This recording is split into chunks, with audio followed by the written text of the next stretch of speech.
The signal pulsed through the void, a desperate rhythm that caught Lieutenant Sarah Chen off guard during her night shift at the Titan Deep Space Array. The massive radio telescope complex, humanity's furthest listening post in the solar system, usually picked up nothing but the whispers of dying stars and the random noise of the cosmos. But this was different, structured, intentional, and unmistakably artificial. "Control, I'm picking up something you need to see," Sarah transmitted back to Earth, her fingers flying across the holographic interface as she isolated the signal. "It's not natural, and it's not one of ours." Within hours, the United Earth Defense Council's emergency chamber was filled with humanity's top military and scientific minds. Admiral James Rodriguez, his dark eyes reflecting the holographic display of the signal analysis, stood before them. "The transmission originates from the Zeta Reticuli system," he announced, gesturing to the star map. "Our linguistics eye has confirmed it's a distress call from a species calling themselves the Nexi. They're being attacked by another alien civilization, the Karthak Dominion." Dr. Maya Patel, Earth's leading xenobiologist, stepped forward. "The Nexi are a fascinating species. We've been monitoring their transmissions for years. They're peaceful, highly advanced in biotechnology and medicine, but they evolved in an environment with 1/3 of Earth's gravity and no predators. They're physically fragile." "And the Karthak?" someone asked from the shadows. "Conquerors," Rodriguez replied grimly. "They target advanced civilizations, strip their technology, and add it to their war machine. But they've never encountered humans before. They don't know about us." The room erupted in heated debate. Earth had maintained its isolation from galactic affairs for decades, carefully hiding its military capabilities. The galaxy viewed humans as primitive newcomers, barely worth noting. It was a carefully crafted deception. "If we reveal ourselves now," General Sarah Williams argued, "we lose our greatest advantage, surprise. The galaxy thinks we're harmless primitives who barely manage spaceflight." Admiral Rodriguez smiled, but there was no warmth in it. "Perhaps it's time to show them why evolution on a death world produced the galaxy's most dangerous species. The Karthak are about to learn why Earth's primitive weaponry is anything but obsolete." The Council's vote was unanimous. Within hours, Operation First Light was launched. Earth's combined fleet, a force the galaxy never knew existed, began emerging from hidden bases throughout the solar system. Ships that looked crude and primitive by alien standards carried weapons that would revolutionize warfare. On the bridge of the EDF Hyperion, Captain Elena Torres watched her crew prepare for humanity's first interstellar war. Their ships didn't have the elegant energy weapons or flashy shields of other species. Instead, they carried railguns that could accelerate projectiles to relativistic speeds, armor designed to withstand the crushing pressures of gas giants, and nuclear-powered systems that other species considered too dangerous to use. "The Karthak think they're apex predators," Elena told her crew during the pre-launch briefing. "But they evolved on a garden world, never knowing true hardship. We come from a planet that tried to kill us every day, where every step in our evolution was paid for in blood. We survived ice ages, asteroid impacts, and our own nuclear wars. We're not just soldiers, we're the children of Earth, and we carry within us every lesson our harsh world taught us." As the fleet prepared to jump, Elena received one final transmission from Admiral Rodriguez. "Remember, Captain, we're not just fighting for the Nexi. We're fighting to show the galaxy that humanity's greatest strength isn't our technology or our weapons. It's the fact that we never stopped fighting, never stopped surviving, never stopped protecting those who couldn't protect themselves. Show them why Earth's children are called Deathworlders." The Hyperion's quantum drive spun up, tears in space-time opening before the assembled fleet. Humanity was about to change the galaxy forever, and the Karthak Dominion was about to learn why you should never underestimate a species that evolved on a world that wanted them dead. Elena gave the order that would echo through history. "All ships, commence jump. Operation First Light is go." Let's show the galaxy what Deathworlders can do. The fleet vanished into the quantum rifts, carrying with them humanity's message to the stars. We are not primitive, we are not weak, and we will not stand idle while the innocent suffer. The age of humanity's isolation was over, and the galaxy would never be the same. The United Earth Defense Fleet emerged from quantum space at the edge of the Sol system's Kuiper belt. Hundreds of ships, hidden for decades in underground bases and asteroid hangars, converged on the rallying point. Captain Elena Torres stood on the Hyperion's observation deck, watching as vessels from every nation on Earth took their positions in the battle formation. The ships would have made alien military analysts laugh. No sleek energy weapons, no ethereal force fields, no antimatter drives. Instead, they bristled with what the galaxy considered primitive technology: tungsten carbide armor plates, electromagnetic railguns, and chemical thrusters. But humanity had learned long ago that sometimes the old ways were the best ways. Engineering reports all systems nominal, Commander David Chen announced, joining Elena at the viewport. The reactor shielding is holding steady at 99.9% efficiency. Elena nodded, watching as a Russian heavy cruiser, the Volga, maneuvered into position beside them. Its hull was scared from training exercises in Venus's crushing atmosphere. How are the new crews adapting to zero combat training? Better than expected, David replied. Turns out all those years of orbital construction work gave us an edge. Our people think in 3 dimensions naturally now. The ship's AI, Araya, materialized as a hologram beside them. Captain, Admiral Rodriguez is requesting a fleet-wide command conference. Minutes later, Elena sat in her ready room with the holographic faces of 24 ship captains floating around her. Admiral Rodriguez's weathered features dominated the center of the display. Latest intelligence from the Nexus system, Rodriguez began without preamble. The Carthac have deployed their standard tactics: orbital blockade, precision strikes on military targets, systematic dismantling of defensive infrastructure. They're efficient, I'll give them that. They're predictable, Captain Yuki Tanaka of the Japanese carrier Amaterasu interjected. They've never had to adapt their tactics because no one's ever seriously challenged them. Exactly, Rodriguez smiled. They'd grown complacent. Their entire strategy revolves around energy weapons and shield technology.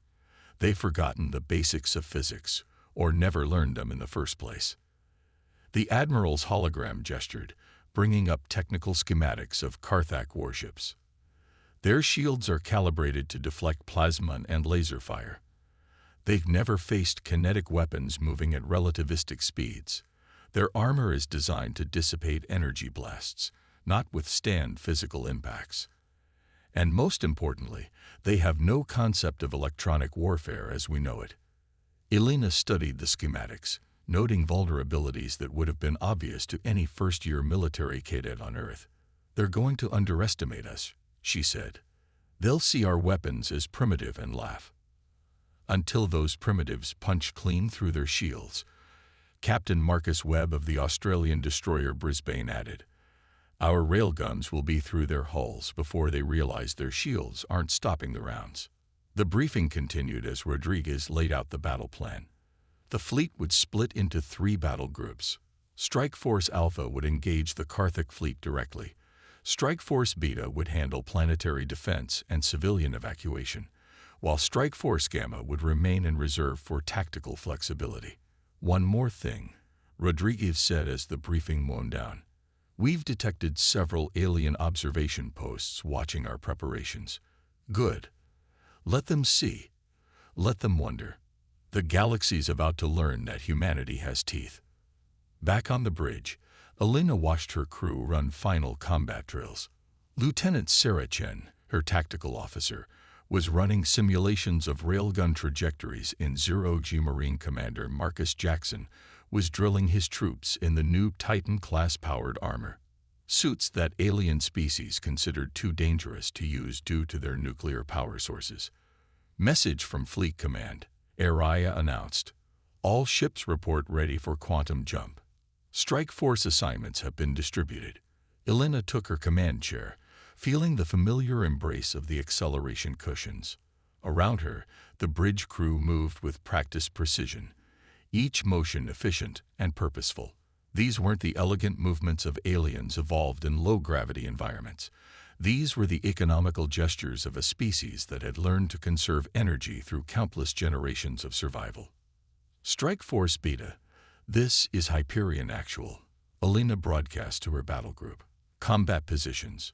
Prepare for quantum jump on my mark. As the quantum drive spooled up, Elena thought about the Nexi, about their desperate call for help, about their fear of the species they considered primitive and violent. They were about to learn that sometimes you needed a little violence to maintain peace.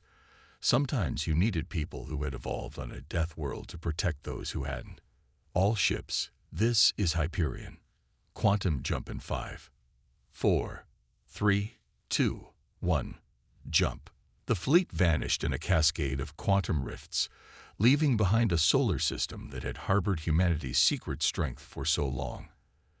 They carried with them not just weapons and soldiers, but the accumulated survival knowledge of a species that had conquered the most dangerous planet known to the galaxy. The Karthak were about to learn why. The human fleet materialized in the Nexi system like ghosts emerging from quantum mist. Captain Elena Torres' first thought was that the tactical displays couldn't be right. But they were. The Karthak blockade fleet was massive, nearly 1,000 ships arranged in perfect geometric formations around the Nexi homeworld. Multiple Karthak vessels altering course. Lieutenant Chen reported, her voice steady despite the tension. They're moving to intercept. Energy signatures indicate weapon systems powering up. Let them come, Elena commanded. All ships maintain formation. Remember your training. The Karthak fleet's response was exactly what humanity had predicted. Arrogant, assuming, and fatally flawed. Their ships moved with precise grace, energy weapons charging, shields shimming with iridescent power. A transmission cut through the command channel. Primitive vessels, you have entered restricted space. Your technology level indicates you are no threat. Retreat now, and you may survive. The Karthak commander's voice dripped with contempt. Elena smiled. All ships, weapons free. Show them what primitives can do. The human fleet's response shocked the galaxy. Instead of energy weapons, space itself seemed to blur as hundreds of railgun rounds accelerated to near-light speed. The Karthak's elegant shields, designed to deflect energy weapons, might as well have been tissue paper against solid tungsten moving at relativistic velocities. Direct hits across their front line, Chen reported, excitement creeping into her voice. Their shields. They're not even slowing the rounds down. The Karthak fleet's perfect formation dissolved into chaos. Their ships, built for energy weapon duels at medium range, had no defense against human tactics. The Hyperion's main gun spoke again, a silent thunderclap of electromagnetic force, hurling a 20-kilo tungsten rod at 10% light speed. On the tactical display, a Karthak heavy cruiser simply ceased to exist. Karthak vessels attempting to regroup, Araya announced. They're adjusting shield frequencies, trying to adapt. Too late, Elena muttered. Launch fighters. From the carriers Amaterasu and Normandy, swarms of human fighters emerged. Unlike the elegant single-pilot craft used by most galactic civilizations, these were brutal, practical machines. Each carried a pilot and weapons officer, protected by thick armor and powered by miniature nuclear reactors that other species considered too dangerous to use in small craft. The fighter squadrons tore into the disorganized Karthak fleet like wolves among sheep. Their primitive chemical missiles, carrying warheads that combine nuclear and electromagnetic pulse weapons, wreaked havoc on ships that relied too heavily on sophisticated electronics. Karthak flagship is signaling, Chen announced. They're requesting parley. Denied, Elena responded coldly. They had their chance to talk when they attacked the Nexi. All ships, execute attack pattern Delta. Show them what happens when you corner a Deathworld species. The human fleet split into pre-planned attack groups, executing maneuvers that looked chaotic but were the result of centuries of warfare experience. Ships accelerated at forces that would have killed most alien crews, their human occupants protected by acceleration couches and genetic adaptations from generations of space travel. Commander Jackson's voice cut through the tactical channel. Marine teams ready for boarding actions, Captain. These Carthak are about to learn why humans are called Deathworlders up close and personal. The Titan-class armor was humanity's answer to the question of space combat. While other species relied on sophisticated environmental suits, humans had built powered armor that could survive in hard vacuum, underwater, or in crushing pressures. The Marines inside were protected by layers of composites and ceramics that could shrug off energy weapon hits. Launch boarding pods, Elena ordered. Target their command and control ships. Let's show them how humans fight in close quarters. The boarding pods, looking like primitive missiles to Carthak sensors, shot across space. They didn't use sophisticated targeting systems that could be jammed. They relied on basic physics and inertia, guided by human pilots who had trained in the asteroid fields of Sol. Inside the Carthak ships, the true horror of facing Deathworld soldiers became apparent. The Marines' powered armor let them tear through internal bulkheads. Their weapons, a mix of railguns, shotguns, and explosives, were devastatingly effective in the confined spaces of a starship. The Carthak crew, used to fighting with energy weapons, found their shots absorbed or deflected by the Marines' armor. "Ma'am," Chen called out, "the Nexi are launching ships.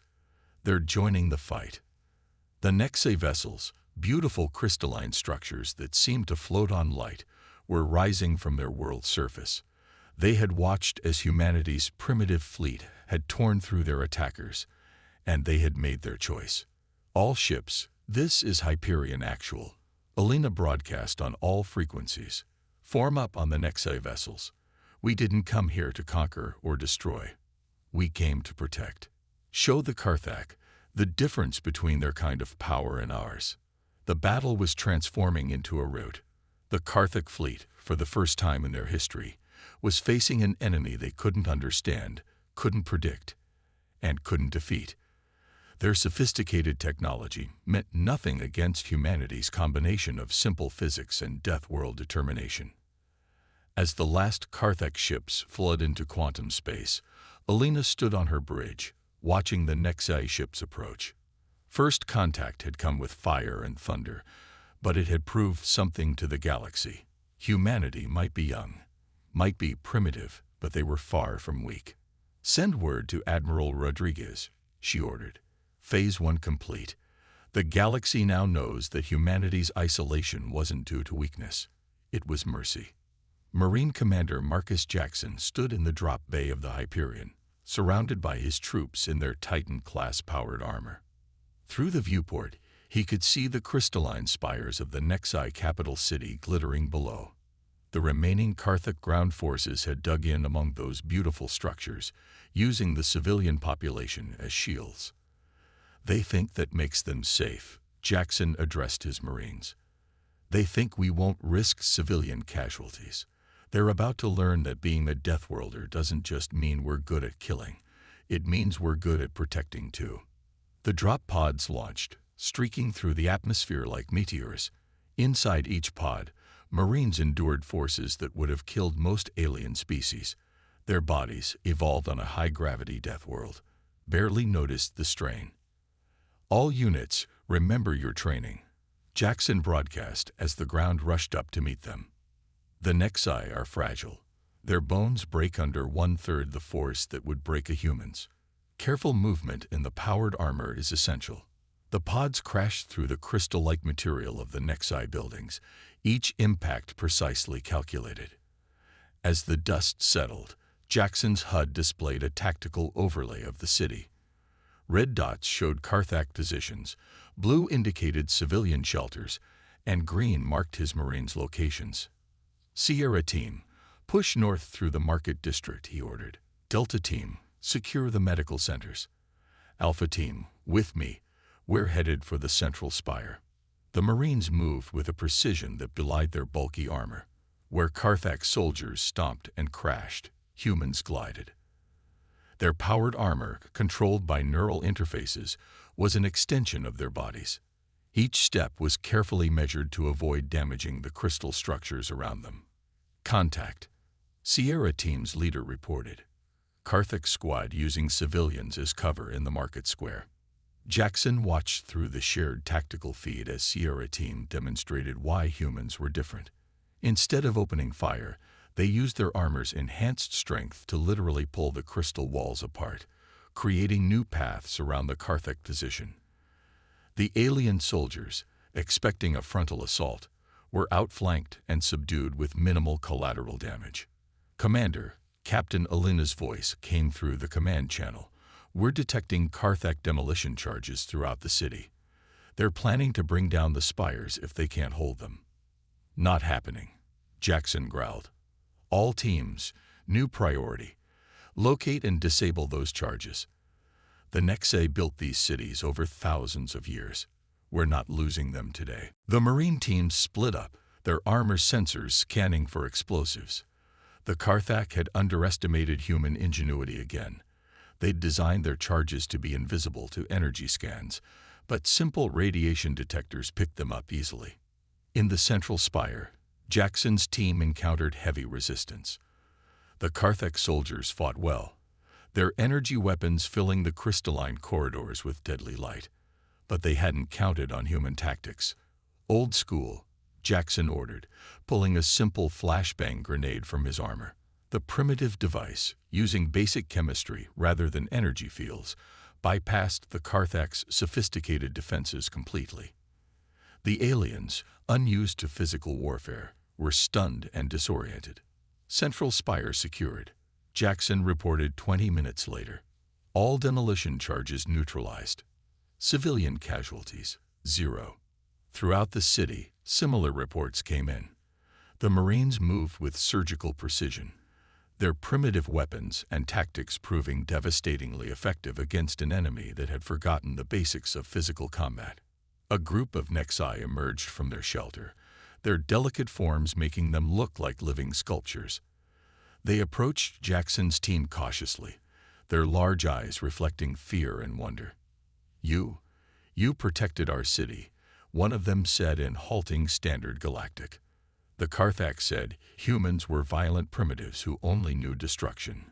Jackson knelt, bringing himself to their eye level despite his massive armor. The gesture wasn't lost on the Nexae, a warrior making himself smaller to ease their fear. We learned violence because our world tried to kill us every day, he explained. But we also learned protection because that's how we survived. Not just by being strong, but by being strong for each other.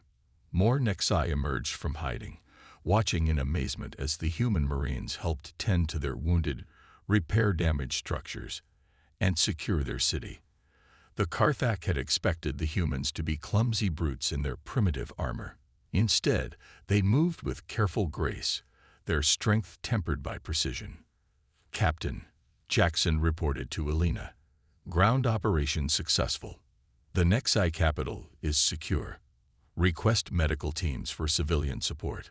Already incoming, Alina replied. The Nexae scientists are actually asking to study our medical techniques.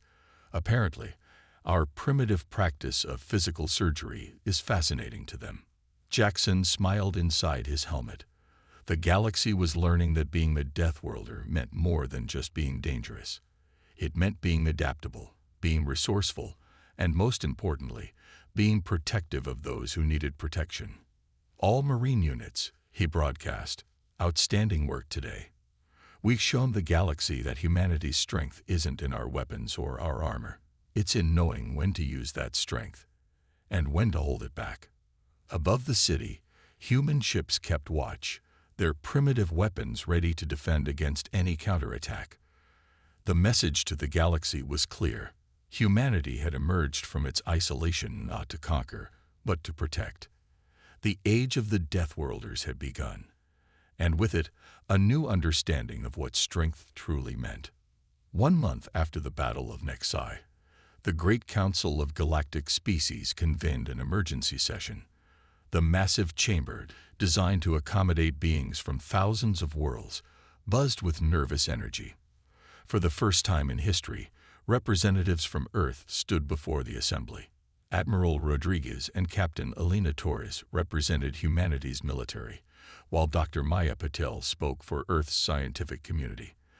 They faced the assembled delegates with quiet confidence, their primitive military uniforms standing out among the elaborate robes and environmental suits of the other species. The council leader, a towering Alderaan with crystalline skin, spoke first. "We have reviewed the events at Nexi. The galaxy's understanding of humanity was incomplete." "That was intentional," Rodriguez replied, his voice carrying through the chamber. "We chose isolation not from fear, but from prudence. We watched, we learned, and we waited to see what kind of galaxy we were joining." Footage from the battle played on massive screens.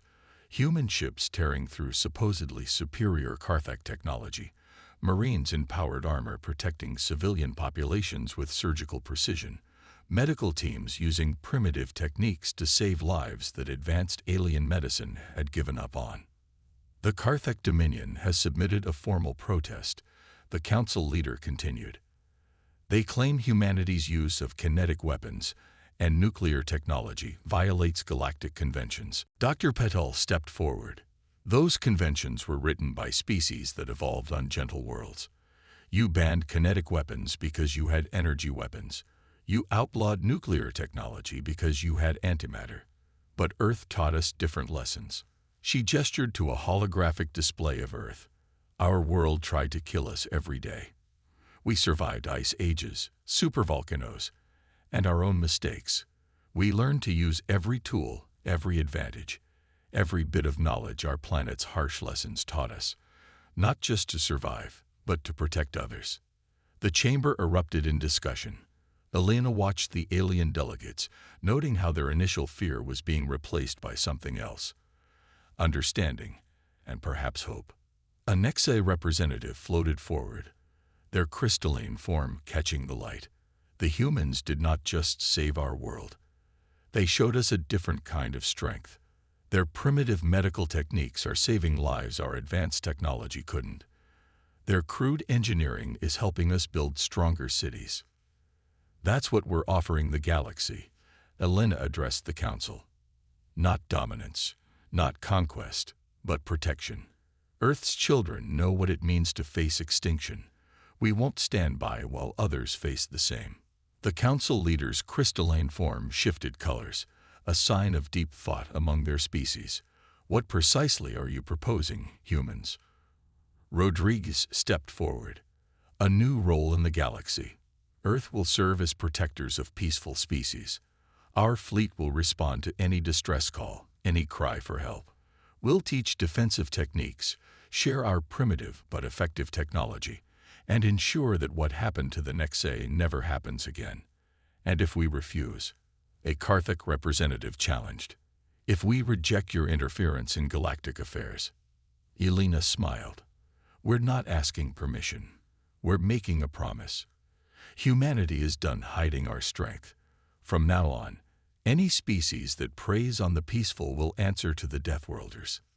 The debate raged for days, but the outcome was inevitable. The galaxy had seen what humanity could do, both in war and peace. More importantly, they'd seen why humans fought, not for conquest or resources, but to protect those who couldn't protect themselves. One by one, peaceful species began requesting human protection. Earth's primitive technology spread through the galaxy, strengthening worlds that had grown too dependent on advanced but vulnerable systems. Human medical techniques, engineering principles, and defensive strategies were shared freely with any species that asked. The Carthac Dominion withdrew to their borders, their expansion halted not just by force, but by the realization that they'd awakened something far more dangerous than they'd imagined. A species that combined Deathworld's strength with an unshakable moral compass. Aboard the Hyperion, Elena stood with her crew, watching as ships from dozens of species conducted joint training exercises. Among them were Nexi vessels, their crystal hulls now reinforced with human-designed armor. "Did you ever think it would end like this?" Commander Chen asked, standing beside her captain. "When we first picked up that distress signal." Elena shook her head. "We didn't end anything. We just showed the galaxy what humanity really is, not primitives, not savages, but protectors. That's what evolution on a death world really taught us. Not just how to survive, but how to help others survive too." The Hyperion's engines hummed to life as another distress call came in. Somewhere in the galaxy, someone needed help, and humanity, the children of Earth, would answer. Not because they were the strongest or the most advanced, but because they understood something that the galaxy was only beginning to learn. True strength lies not in the ability to destroy, but in the will to protect. The age of the Deathworlders had truly begun, and with it, a new era of peace in the galaxy. Not a peace enforced by advanced technology or elegant weapons, but by the simple, primitive, unstoppable force of humanity's determination to protect those who needed protection.